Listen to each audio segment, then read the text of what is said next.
Olá, pessoal, sejam bem-vindos a mais um lançamento da Editora Foco. Nós estamos aí na segunda rodada de lançamento dessa obra chamada Gênero, Autonomia Existencial, Vulnerabilidade e Suas Repercussões Jurídicas, obra coordenada pela professora Ana Carolina Bruchado e a professora Josiane Menezes. Nós já fizemos na semana passada uma primeira rodada com os primeiros temas, está disponível no YouTube da Editora Foco. Quem quiser assistir pode ir lá assistir o lançamento completo, a primeira parte dele que está completa. E hoje nós seguimos na segunda parte, na segunda sessão, que trata especificamente das questões relacionadas ao gênero e vulnerabilidade. Nós estamos aqui com a ilustre presença das nossas coordenadoras, do ministro Edson Fachin, que vai tratar do tema. Temos também aqui o professor Felipe, que está conosco já, a professora Rafaela, professora Imaculada, diretamente lá de Sevilha, muito obrigada, professora Maria Lindoso e também a professora Desdêmona, que vai aqui nos presentear todos nós com as respectivas falas. Queria dizer que nós estamos ao vivo, portanto, no YouTube. Quem quiser mandar as perguntas pelo YouTube pode ficar inteiramente à vontade e, ao final, eu passo a palavra para que os nossos palestrantes respondam às respectivas perguntas. Então, para a gente dar início ao nosso evento, eu passo a palavra primeiro para as coordenadoras, para que elas falem brevemente sobre a obra e a gente, então, dá sequência aos nossos palestrantes. Professoras, muito obrigada mais uma vez por estar conosco aqui. Boa noite a todos. Somos nós que agradecemos esse privilégio, né, de estarmos juntos aqui nessa noite. Eu quero saudar aí os coautores, a quem nos assiste pelo YouTube. Então, nós estamos aqui hoje novamente com uma disposição redobrada para podermos debater nessa segunda sessão de lançamento, que engloba a temática que abrange a interseccionalidade entre gênero e vulnerabilidade. Gostaríamos de dar as boas-vindas aos nossos coautores que estão conosco hoje para compartilhar suas reflexões, cuja intervenção é um convite à leitura dos textos, demonstrando envolvimento com o pensamento crítico e comprometido com a tutela das vulnerabilidades. Em meu nome, da professora Josiane, eu agradeço a vocês esse tempo, os estudos, os pensamentos que vieram em forma de artigo. Um agradecimento especial ao nosso professor, ministro Luiz Edson Fachin, que ilumina e nos anima na caminhada, demonstrando compromisso com a efetivação dos valores constitucionais. Renovo também o agradecimento à Editora Foco pela parceria nos projetos e vamos aos debates. É motivo realmente de somada alegria essa segunda sessão de lançamento, quando os autores e autoras têm esse momento para a apresentação dos seus capítulos, na verdade, um pequeno aperitivo para atrair a leitura. Nosso agradecimento especial ao nosso professor, ministro Luiz Edson Fachin, que continua nos ensinando os valores constitucionais, agora em operacional como um ministro, não só do STF, mas agora também sua importante passagem no TSE, no STE. E aí, gente, nós agradecemos a todos e todas, e em especial ao ministro Fachin, por haver encontrado um espaço na sua agenda que já é bem preenchida, para estar conosco aqui, certamente por reconhecer a importância desse tema. Também agradecemos às autoras, e aí especialmente em nome da professora Imaculada Vivas Tesson, que a essa hora está madrugada, né, por madrugada na Espanha, e está aqui junto conosco nesse segundo momento de lançamento desse livro. A todos um bom evento. Muito obrigada e mais uma vez agradecemos, eu agradeço em nome da Editora Foco pela confiança que vocês colocaram no nosso trabalho. A obra já está disponível também à venda, já chegou, né? A gente já tem alguns exemplares físicos no nosso estoque, demorou um pouquinho, e hoje entrou online para venda também no site da Amazon. Hoje ele foi cadastrado para venda no site da Amazon, então já tem disponibilidade tanto para a venda no livro físico quanto no livro digital. Comecemos, então, com o nosso ministro, Luiz Edson Fachin, que escreveu um texto junto com a Desdémona Tenório Toledo Arruda, que também está aqui conosco. O título do capítulo é Direitos e Proteção, Dignidade da Mulher na Ordem Constitucional e Penal. Professor Edson Fachin, muito obrigada pela presença. Com a palavra. Sou eu quem agradece e cumprimento a iniciativa do evento, portanto, cumprimento a todas e todos que estão aqui e todos e todas que conosco estão nesta transmissão e nessa interlocução que me apraz enormemente participar deste evento e do lançamento da obra Gênero, Vulnerabilidade e Autonomia e suas repercussões jurídicas. Eu saúdo de forma muito especial as coordenadoras, professora Ana Carolina Brochado Teixeira, a quem conheço e admiro de longo tempo, a professora Joiciane Bezerra de Menezes, a quem conheço e admiro também imensamente, e todas que com elas capitanearam esse importante projeto que reúne, como sabemos, mais de 3 dezenas, são 31 estudos ao todo, elaborados por mais de 5 dezenas de professoras e professores. Somos todos juntos 53. É um livro com asas de biblioteca. E reunindo pesquisadoras e pesquisadores brasileiros e de outros países. E me permito também subscrever a saudação à professora Imaculada Vivas Teson, que nos acompanha neste momento. Muito gosto. E, portanto, aqui estamos em comunhão, também parabenizando a editora Foco. E é importante que os projetos editoriais dessa magnitude sejam parabenizados, cumprimentados, porque leva a cabo um projeto relevante e oferta à comunidade jurídica brasileira a oportunidade de refletir mais sobre essas questões que envolvem a desigualdade de gênero e de oportunidades tão relevantes e tão necessárias. Para esta obra, como foi dito, trouxe uma contribuição a 4 mãos com a professora Desdémona Arruda, que é nossa assessora no gabinete do Supremo Tribunal Federal. Em artigo intitulado Direitos e Proteção, Dignidade da Mulher na Ordem Constitucional e Penal, ambos refletimos sobre a superação do tratamento do odioso crime de estupro como delito de ação privada, a partir das reflexões, dentre outros autores, da professora Ana Lúcia Sabadell. Perpassamos, nesse texto, a evolução do bem jurídico protegido pelo tipo penal, desde o enfoque do crime como pecado, vocábulo, obviamente, colocado aqui entre aspas, portanto, uma perspectiva privada, fundada no patriarcalismo, até a tutela contemporânea, que é a tutela da liberdade sexual e da autonomia, que daqui deve necessariamente se extrair.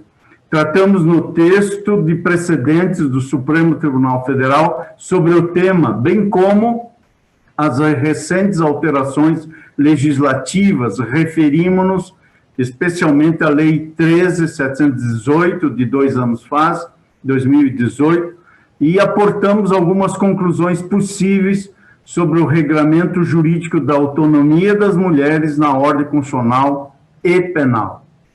E para este lançamento, evidentemente que faço uma breve referência a esse texto para dizer do nosso compromisso e da nossa ubicação com este tema, professora Imaculada. Nós nos irmanamos nesta dimensão de que é um tema que chama e que vocaciona quem almeja uma sociedade livre, plural e justa. O que celebramos aqui é um lançamento, mas também um convite para pensar sobre a nossa sociedade, o nosso Estado e a desigualdade de gênero, com especial destaque a este momento pandêmico que vivemos, aonde a desigualdade se agrava. Como sabemos, e obviamente estamos todos num momento que evidencia a pandemia, o lançamento de forma virtual, que nos impede o calor da presença física, como de ordinário faríamos, nos agrupa nesta afetividade intelectual que simboliza que, diante da emergência sanitária, ao lado do acatamento imprescindível das recomendações científicas das autoridades sanitárias, a nossa rotina nos afasta fisicamente, mas não distancia os nossos projetos e os nossos corações. As interações de gênero no ensino jurídico, por exemplo, têm sido profundamente marcadas pela desigualdade nesse momento, e é marcada historicamente até mesmo pela presença menor de mulheres professoras nas universidades, nas indicações bibliográficas sugeridas, ou até mesmo nas capas das obras jurídicas. Daí a importância desta obra jurídica. Daí a importância desse tema, que foi analisado pelo Grupo de Pesquisa e Estudo de Inclusão na Academia, coordenado pela professora Sheila Neder Cerezetti, na Faculdade de Direito do Largo de São Francisco, e resultou em publicação imprescindível para quem exerce o magistério do direito, bem como com a sugestão de medidas que podem e devem ser aplicadas em todas as instituições e universidades, como a criação de novas disciplinas, alterações em bibliografias e postura de professores e de novas regras de concurso de seleção docente, de modo a minorar a desigualdade de gênero, o que evidencia que nós todos não somos indiferentes ao mundo que vivemos e à desigualdade que afronta o nosso sentido de humanidade. E se essa desigualdade já estava bem retratada em estudos como esse que mencionei, a pandemia ainda vem atingindo as mulheres com maior rigor. A própria Unesco, já no fim de março, noticiou o fechamento das escolas ao redor do mundo, tendente a prejudicar as mulheres de forma mais enfática. Pois enquanto muitas devem retomar seus estudos assim que as escolas forem reabrindo, e esperamos que isso ocorra com segurança sanitária e seguindo as orientações da Organização Mundial da Saúde, é necessário que compreendamos que a crueldade e a tragédia talvez não permitam a que muitas retornem a seus estudos. Sem esforços coordenados para priorizar as necessidades das adolescentes em particular, segundo a própria Unesco, há riscos estimados em retrocesso de 20 anos dos ganhos, não muitos, mas de alguns ganhos que haviam sido atingidos. A revista Nature publicou em maio deste ano o artigo de Giuliana Viglione, que demonstrou, em análises ainda preliminares, que as pesquisadoras, as mulheres, estavam submetendo menor número de artigos e estudos em comparação com seus pares homens às publicações e aos periódicos. Tais impactos reforçam que a igualdade de gênero é e continuará a ser um desafio e, infelizmente, um devir. Essa compreensão fica mais nítida a partir da análise de elementos práticos. Pode-se citar, por exemplo, o grave sintoma que há na diferença de salário entre os gêneros. Embora a Convenção número 100 da OIT, da Organização Mundial do Trabalho, que é a Convenção de 1951, e o artigo 7º da nossa própria Constituição, a Constituição Brasileira de 88, tanto a Convenção quanto a Constituição proíbam a diferença de salários por motivo de sexo. Os dados do Fórum Econômico Mundial de 2 anos atrás, notem, a Convenção é de 51, a Constituição Brasileira tem mais de 30 anos, e o Fórum Econômico Mundial de 2018 situou o Brasil dentre 149 países. Nós atingimos o lugar lamentável da 132ª posição quanto à igualdade de pagamento para trabalhos semelhantes entre homens e mulheres. Portanto, o Brasil discrimina as mulheres inequivocamente também na questão da diferença de salário. É claro que há o que comemorar no momento em que, felizmente, livros como aquele que hoje aqui se lança desafiam essa desigualdade, essa injusta discriminação.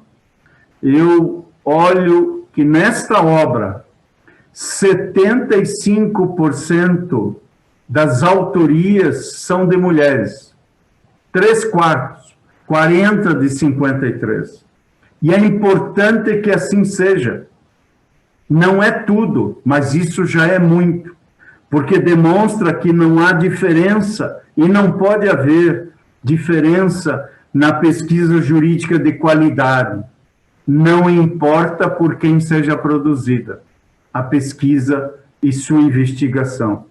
O que precisa ser combatido são as distinções sociais nos papéis que culturalmente atribuímos aos gêneros e que impactam desfavoravelmente as mulheres com maior vigor nesses tempos pandêmicos que vivemos. Atribuem-se às mulheres as tarefas vinculadas, como repetia-se na velha codificação civil, cuja ossatura arcaica perdura no Brasil contemporâneo, as mulheres aos cuidados domésticos, sobrecarregando-as com os filhos, o que leva também, na perspectiva de gênero, repensar o paradigma do cuidado, porque efetivamente essa igualdade precisa ser plena, completa e em todos os espaços. O contexto, portanto, confere maior importância ao papel que todos, incluindo homens e meninos, todos dentro de casa, dentro da sociedade, todos, sem exceção, dia a dia, hora a hora, devem exercer no combate à desigualdade de gênero. Afinal, mesmo que a afirmação da igualdade entre homens e mulheres em sentido formal já se obteve, como na Convenção e na Constituição, e remonte, portanto, o meado do século XX, nós precisamos dizer que a igualdade material está distante e precisa de esforço concreto para ser atingida. Este livro é uma prova de que há o que comemorar e há muito o que fazer. A importância das mulheres também se colocarem como cada vez mais se colocam, nos espaços de poder, nos espaços públicos, não apenas para que possam ser reconhecidas, mas para que elas também se reconheçam nesses espaços, abrindo espaço para a gênese social da identidade, para a construção da identidade como experiência de um reconhecimento subjetivo, como escreveu Axel Honneth. Por isso, livros como esse, estudos importantes, como eu vejo na obra Constitucionalismo Feminista, expressão das políticas públicas voltadas à igualdade de gênero, organizada pelas professoras Nicola Gondim Porcaro e Poliana Pereira dos Santos, que tratam da igualdade de gênero, também se somam a esse esforço que também está presente em precedentes do Supremo Tribunal Federal, onde exerço as funções de juiz constitucional. Nasci professor, irei morrer como professor. No momento, exerço as funções de juiz constitucional, ao lado das ministras Carmen Lúcia e Rosa Weber. E neste tribunal, os direitos das mulheres também estão na pauta e vêm sendo reconhecidos importantes julgados, e me permito destacar a ação direta de inconstitucionalidade 5617, aonde, nesta ADI, se assegurou a destinação de recursos do fundo partidário destinado a financiar campanhas para as candidaturas mulheres na mesma proporção do percentual mínimo da representação feminina nas chapas eleitorais. Agora, como sabemos, esses espaços não advêm das nuvens como a chuva advém do céu. Há necessidade de debater, discutir, e sabemos que é a pressão das mulheres que tem sido essencial para levar o tema da igualdade de gênero a se fazer presente nas agendas de políticas públicas. São as mulheres as mais impactadas pelo padrão da desigualdade, e ainda cabe a elas o papel de protagonizar o pedido de ações concretas e reformas para alcançar maior igualdade. É por isso que é necessário o envolvimento de todos. O tema da igualdade diz respeito a mulheres, a homens, a adolescentes de todos os gêneros, diz respeito a nós todos, porque sabemos que a resistência se fará presente, especialmente porque numa sociedade marcada pelo patriarcalismo e fundada em valores culturais de exclusão e de desigualdade, como a sociedade brasileira, os homens e os meninos que ainda são, nesse patriarcalismo, os porteiros da passagem de muitas dessas demandas da igualdade. Nós no Supremo somos 9 homens. É um exemplo em que os gatekeepers, como escreveu Ryan Connell, os gatekeepers podem ser os guardiões da passagem desse pedido para canalizar e acolher essas transformações, ou às vezes são aqueles que, como porteiros, impedem e dificultam o desenrolar dessas mudanças para diminuir as desigualdades, sempre no respeito à diferença, porque a igualdade substancial não elimina nem pode sublimar as diferenças. Portanto, era isso que eu queria dizer, já me estendi um pouco, mas é a alegria e o prazer de estar aqui, saudar a todos, as coordenadoras, professora Ana Carolina, Joiciane, parabéns. Eu li na apresentação da obra Palavras Vossas, e aí subscrevo, quando disseram, mais que instrumentos jurídicos aplicáveis positivamente, é necessária uma mudança cultural. É uma conclamação, para que todos trabalhemos pela mudança, especialmente nessa emergência sanitária, política e social. Se a esperança ainda nos anima, é necessário que todos nós digamos presente. E todos aqui, todas hoje estão dizendo presente. Meus parabéns e muito obrigado pelo convite.